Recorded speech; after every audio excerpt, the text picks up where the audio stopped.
Hello नमस्कार, welcome back to Gargi news India. मैं आस्था शर्मा। तो आइए आज की कुछ बड़ी खबरों पर नजर डालते हैं। इंडिगो एयरलाइंस के खिलाफ दायर याचिका पर दिल्ली हाईकोर्ट 10 दिसंबर को सुनवाई करेगा। यह याचिका उन यात्रियों के लिए सरकारी सहयोग की मांग करती है जो उड़ानें रद्द होने से प्रभावित हुए हैं। दरअसल 2 दिसंबर से इंडिगो ने सैकड़ों उड़ानें रद्द की है। एयरलाइन का कहना है कि यह फैसला पायलटों की फ्लाइट ड्यूटी और आराम से जुड़े नए नियमों के चलते लिए गए हैं। दित्वा चक्रवात के चलते श्रीलंका में भीषण बाढ़ और भूस्खलन की स्थिति बन गई है। इस बीच श्रीलंका में भारत के उच्चायुक्त संतोष झा ने संकट की घड़ी में भारत के समर्थन की फिर से पुष्टि की है। संसद के शीतकालीन सत्र के छठे दिन लोकसभा में प्रधानमंत्री नरेंद्र मोदी जी ने वंदे मातरम पर चर्चा की शुरुआत की। लोकसभा में वंदे मातरम पर प्रधानमंत्री मोदी का बयान। उन्होंने कहा कि ब्रिटिश शासन के दमन के बावजूद वंदे मातरम एक चट्टान की तरह अडिग रहा। वंदे मातरम बहस पर महबूबा मुफ्ती का केंद्र पर हमला। वंदे मातरम की 150वीं वर्षगांठ पर लोकसभा में शुरू हुई बहस को लेकर पीडीपी प्रमुख महबूबा मुफ्ती ने केंद्र सरकार और बीजेपी पर निशाना साधा है। इंडिगो एयरलाइंस की परिचालन बाधाएं लगातार 7वें दिन भी जारी हैं। ताजा जानकारी के अनुसार दिल्ली और बेंगलुरु से 250 से ज्यादा उड़ानें रद्द कर दी गई हैं। गोवा नाइट क्लब केस में बड़ी कार्रवाई। गोवा के एक नाइट क्लब से जुड़े मामले में राज्य पुलिस ने दिल्ली से एक क्लब कर्मचारी को हिरासत में लिया है। अब तक इस मामले में गोवा पुलिस 4 लोगों को गिरफ्तार कर चुकी है। गिरफ्तार आरोपियों में क्लब के chief general manager Rajiv मोड़क, general manager Vivek Singh, बार मैनेजर राजीव सिंघानिया और गेट मैनेजर रियांशु ठाकुर शामिल हैं। सोनम वांगचुक की हिरासत पर सुप्रीम कोर्ट में सुनवाई आज। लद्दाख के सामाजिक कार्यकर्ता सोनम वांगचुक की हिरासत से जुड़े मामले में सुप्रीम कोर्ट सुनवाई करने जा रहा है। यह याचिका सोनम वांगचुक की पत्नी एंगमो की ओर से दायर की गई है, जिसमें हिरासत को चुनौती दी गई है। प्रधानमंत्री नरेंद्र मोदी द्वारा लोकसभा में वंदे मातरम के 150वें वर्ष पर बहस के दौरान कांग्रेस की ओर से गौरव गोगोई और प्रियंका गांधी वाड्रा चर्चा में उतरे। इधर राज्यसभा में वित्त मंत्री निर्मला सीतारमण ने हेल्थ सिक्योरिटी से नेशनल सिक्योरिटी सेस विधेयक 2025 पेश किया, जिसे लोकसभा पहले ही पारित कर चुकी है। लाल किला ब्लास्ट केस में दिल्ली की एक अदालत ने 3 डॉक्टरों और एक धार्मिक उपदेशक की एनआईए हिरासत 4 दिनों के लिए बढ़ा दी है। कड़ी सुरक्षा के बीच पटियाला हाउस कोर्ट में सुनवाई हुई, जहां मीडिया को कोर्ट की कार्रवाई कवर करने की अनुमति नहीं दी गई।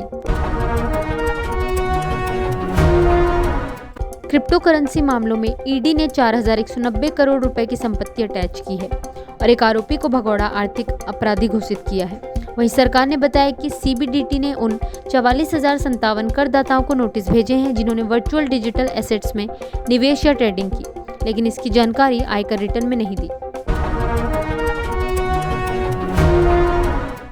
इंडिगो की उड़ान रद्दीकरण और देरी का सिलसिला 7वें दिन भी जारी रहने पर विपक्ष ने सरकार से जवाब की मांग की है।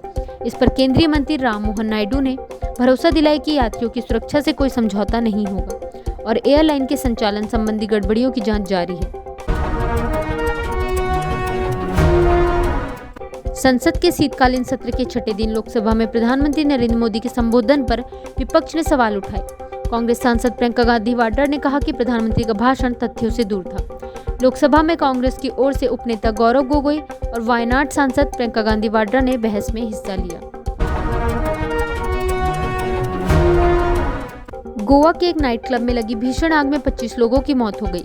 हादसा शनिवार देर रात पणजी से करीब 25 किलोमीटर दूर हुआ। नाइट क्लब के मालिक सौरभ लुथरा ने इस घटना पर गहरा शोक जताते हुए पीड़ित परिवारों को हर संभव सहयोग का आश्वासन दिया। कांग्रेस ने प्रधानमंत्री नरेंद्र मोदी पर पलटवार करते हुए उन्हें मास्टर डिस्टोरियन करार दिया। पार्टी ने प्रधानमंत्री की उस टिप्पणी की भी निंदा की जिसमें उन्होंने जवाहरलाल नेहरू पर अपीजमेंट की राजनीति का आरोप लगाया था। सुप्रीम कोर्ट ने प्रतिबंधित झारखंड समूह के जोनल कमांडर भोक्ता को वसूली और आतंकवाद वित्त पोषण मामले में जमानत दे दी है। यह आदेश उस समय आया जब राष्ट्रीय जांच एजेंसी ने हाईकोर्ट के उस फैसले को चुनौती देने वाली भोक्ता की याचिका का विरोध किया था।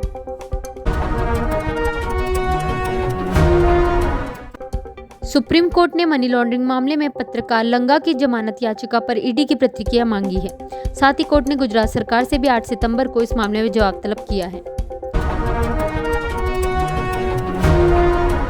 सुप्रीम कोर्ट ने इंडिगो उड़ान रद्दीकरण मामले में याचिका की तत्कालिक सुनवाई से इनकार कर दिया। कोर्ट ने कहा कि केंद्र ने स्थिति को नोटिस में लिया है और इसे सुधारने के लिए कदम उठाए हैं। कांग्रेस सांसद मनीष तिवारी ने लोकसभा में एक विधेयक पेश किया जिसका उद्देश्य सांसदों को विप तानाशाही से मुक्त करना और अच्छा कानून निर्माण को बढ़ावा देना है। सांसद ने कहा कि इस विधेयक के माध्यम से 2 लक्ष्य हासिल किए जाएंगे। सरकार की स्थिरता प्रभावित नहीं होगी और संसद सदस्य व विधायक अपने विधायी चुनाव का स्वतंत्र रूप से अभ्यास कर सकेंगे। भारत ने संघाई में अपने नए अत्याधुनिक वाणिज्य दूतावास भवन का उद्घाटन किया। कौंसल जनरल प्रतीक माथुर ने अपने संबोधन में भारतीय नागरिकों और चीनी साझेदारों के लिए निर्बाध सेवाओं को सुनिश्चित करने के वाणिज्य दूतावास की प्रतिबद्धता दोहराई। एक चीनी नागरिक को जम्मू कश्मीर और लद्दाख बिना अनुमति घूमने के आरोप में हिरासत में लिया गया है। अधिकारियों ने बताया कि उसके फोन हिस्ट्री की जांच में सामने आया कि वह घाटी में सीआरपीएफ की तैनाती के बारे में जानकारी खोज रहा था और उसे विभिन्न एजेंसियों द्वारा पूछताछ के लिए बुलाया गया है। फिल्म मेकर विक्रम भट्ट और उनकी पत्नी को उदयपुर के एक डॉक्टर से 30 करोड़ रुपए ठगी करने के आरोप में गिरफ्तार किया गया। डॉक्टर अजय मोडिया का आरोप है कि भट्ट और अन्य आरोपियों ने फिल्म प्रोडक्शन से भारी मुनाफे का झांसा देकर उन्हें ठगा। विदेश मंत्री एस जयशंकर ने कहा कि दुनिया का अधिक बहुध्रुवीय होना बहुपक्षीय सहयोग को गहराई से बढ़ावा देने की मजबूर वजह बनाता है। 8 से 13 दिसंबर तक लाल किला में अमूर्त सांस्कृतिक धरोहर के संरक्षण हेतु अंतर सरकारी समिति का 20वां सत्र आयोजित किया जाएगा। रक्षा मंत्री राजनाथ सिंह ने कहा कि ऑपरेशन सिंदूर के दौरान भारतीय सेना ने पूरी क्षमता होने के बावजूद संयमित प्रतिक्रिया अपनाई और केवल जरूरी कार्रवाई की। लद्दाख की शोक टनल सहित बीआरओ की 125 रणनीतिक परियोजनाओं के उद्घाटन पर उन्होंने कहा कि बेहतर सीमा कनेक्टिविटी ने इस ऑपरेशन को सफल बनाया। रक्षा मंत्री ने देश को बीआरओ की 5000 करोड़ रुपए की लागत से बनी 125 परियोजनाएं समर्पित की। ये परियोजनाएं लद्दाख, जम्मू कश्मीर और अरुणाचल प्रदेश, सिक्किम, हिमाचल प्रदेश, उत्तराखंड, राजस्थान, पश्चिम बंगाल व मिजोरम समेत 7 राज्यों में फैली है, जिनमें 28 सड़कें, 93 पुल और 4 अन्य कार्य शामिल हैं। थाईलैंड और कंबोडिया के बीच एक बार फिर सीमा पर झड़पें भड़क उठी, जिसमें एक थाई सैनिक की मौत हो गई और 4 घायल हुए हैं। कंबोडियाई अधिकारियों के अनुसार इन झड़पों में 4 आम नागरिकों की भी जान चली गई है। डोनाल्ड ट्रंप ने कहा कि यूक्रेन के राष्ट्रपति जेलेंस्की अभी अमेरिका द्वारा तैयार किए गए रूस यूक्रेन युद्ध समाप्ति प्रस्ताव को स्वीकार करने के लिए तैयार नहीं है। जेलेंस्की ने बताया कि उन्हें फ्लोरिडा में चल रही वार्ताओं से जुड़े अमेरिकी अधिकारियों के साथ महत्वपूर्ण फोन कॉल की है और उन्हें अमेरिका व यूक्रेन दोनों की ओर से अपडेट मिले हैं। इजराइल, कतर और अमेरिका के बीच न्यूयॉर्क में त्रिपक्षीय बैठक हुई है। अमेरिकी मीडिया रिपोर्ट के अनुसार व्हाइट हाउस के दूत स्टीव विटकॉफ ने बैठक की मेजबानी की, जिसमें इजराइल की ओर से मोसाद प्रमुख डेविड बर्नेया और कतर के एक वरिष्ठ अधिकारी शामिल हुए। न्यूयॉर्क के नेता जोहरान ममदानी ने एक वीडियो के जरिए प्रवासी समुदाय को आईसीई के साथ सहयोग न करने के उनके अधिकारों की जानकारी दी। उन्होंने कहा कि शहर के 30 लाख प्रवासियों की सुरक्षा उनकी प्राथमिकता है और अगर लोग अपने अधिकार जानते हो तो आईसीई के खिलाफ हटकर खड़ा होना संभव है। चुनाव आयोग ने पश्चिम बंगाल में स्पेशल इंटेंसिव रिवीजन प्रक्रिया के लिए 5 वरिष्ठ आईएएस अधिकारियों को स्पेशल रोल ऑब्जर्वर नियुक्त किया है। मुख्य निर्वाचन अधिकारी के कार्यालय के अनुसार इन स्पेशल रोल ऑब्जर्वरों की नियुक्ति से मतदाता सूची प्रक्रिया में अधिक निगरानी और पारदर्शिता सुनिश्चित होगी। शिवसेना नेता आदित्य ठाकरे ने दावा किया है कि सत्तारूढ़ गठबंधन की सहयोगी पार्टी के 22 विधायक मुख्यमंत्री देवेंद्र फडणवीस के करीब आ गए हैं और पाला बदलने को तैयार हैं। उन्होंने कहा, खजाने की तरफ एक पार्टी लेकिन 2 गुट है, जिनमें से एक गुट के 22 विधायकों को भरपूर फंड मिल रहा है और वे मुख्यमंत्री के इशारे पर चल रहे हैं।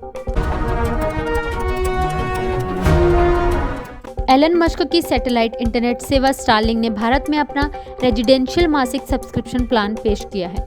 इस प्लान की कीमत 8,600 रुपये प्रति माह रखी गई है। जिसमें अनलिमिटेड डेटा, 30 दिन का ट्रायल और मौसम प्रतिरोधी सेवा के साथ 99.9% से अधिक अप टाइम की गारंटी शामिल है। जापान ने अपने लड़ाकू विमान से जुड़े एक घटनाक्रम को लेकर चीन के राजदूत को तलब कर कड़ा विरोध दर्ज कराया है। इस बीच जापानी प्रधानमंत्री साने ताकाइची ने कहा कि यदि चीन ताइवान पर हमला करता है तो जापान सैन्य हस्तक्षेप से पीछे नहीं हटेगा, जबकि बीजिंग ताइवान को अपना हिस्सा मानता है। अमेरिकी राष्ट्रपति डोनाल्ड ट्रंप ने नेटफ्लिक्स द्वारा वार्नर ब्रदर्स के अधिग्रहण की संभावनाओं पर संदेह जताया है। वहीं वार्नर ब्रदर्स डिस्कवरी को अक्टूबर में कई बिना मांगे मिले प्रस्तावों के बाद औपचारिक रूप से बिक्री के लिए पेश किया गया था। सरकार ने साइबर धोखाधड़ी और पहचान की चोरी रोकने के मकसद से हर नए स्मार्टफोन में संचार साथी ऐप प्रीलोड करने का निर्देश दिया था, जिसे अब वापस ले लिया गया है। आलोचकों का कहना है कि यदि इस ऐप को करोड़ों डिवाइस पर विशेष पहुंच मिलती तो यह देश में निगरानी की क्षमता को संरचनात्मक रूप से बढ़ा देता और डेटा गोपनीयता पर गंभीर सवाल खड़े करता। भारतीय कृषि अनुसंधान परिषद ने देश के विश्वविद्यालयों से प्राकृतिक खेती पर स्नातक, स्नातकोत्तर और शोध पाठ्यक्रम शुरू करने का आग्रह किया है। ICAR के महानिदेशक ने कहा कि प्राकृतिक खेती अब राष्ट्रीय महत्व का विषय बन चुका है और इसे एकेडमिक स्तर पर मजबूत करने की जरूरत है। विशेषज्ञों का कहना है कि भारत को आने वाले समय के लिए ऊर्जा सुरक्षा सुनिश्चित करने हेतु भविष्य के अनुरूप बिजली प्रणाली तकनीकों का विविध पोर्टफोलियो अपनाने की आवश्यकता है। ग्लोबल एनर्जी लीडर समिट में भारत की ऊर्जा रोडमैप की योजना और क्रियान्वयन के लिए अंतर्राज्यीय समन्वय मंच स्थापित करने का प्रस्ताव भी रखा गया। थाईलैंड ने कंबोडिया की सैन्य चौकियों पर हवाई हमले किए, जिससे सीमा संघर्ष में तेज वृद्धि का संकेत मिला। यह संघर्ष उस समय और बढ़ गया जब बैंकॉक ने अमेरिका समर्थित संघर्ष विराम समझौते की प्रगति को रोक दिया था। थिरुपरमकुंड्रम पहाड़ी पर कार्तिकाई दीपम के मौके पर संघ परिवार संगठनों द्वारा की गई सुव्यवस्थित मोबिलाइजेशन को धर्मनिरपेक्ष संगठनों ने राजनीतिक रूप से प्रेरित कोशिश के रूप में देखा है। इन संगठनों का कहना है कि इस कार्रवाई के माध्यम से हिंदुत्व के दावे को स्थापित करने की कोशिश की गई, जबकि ऐतिहासिक साक्ष्य और पूर्व न्यायालय का निर्णय अनदेखा किया गया। किरण रिजिजू ने आइडिया एक्सचेंज में कहा, संसदीय लोकतंत्र में विश्वास और नैतिकता बेहद महत्वपूर्ण है। यदि विश्वास टूटता है तो इसका प्रभाव श्रृंखला की तरह फैलता है। तो ये थी आज की बड़ी खबरें। बने रहिए गार्गी न्यूज इंडिया के साथ। मैं आस्था शर्मा, धन्यवाद।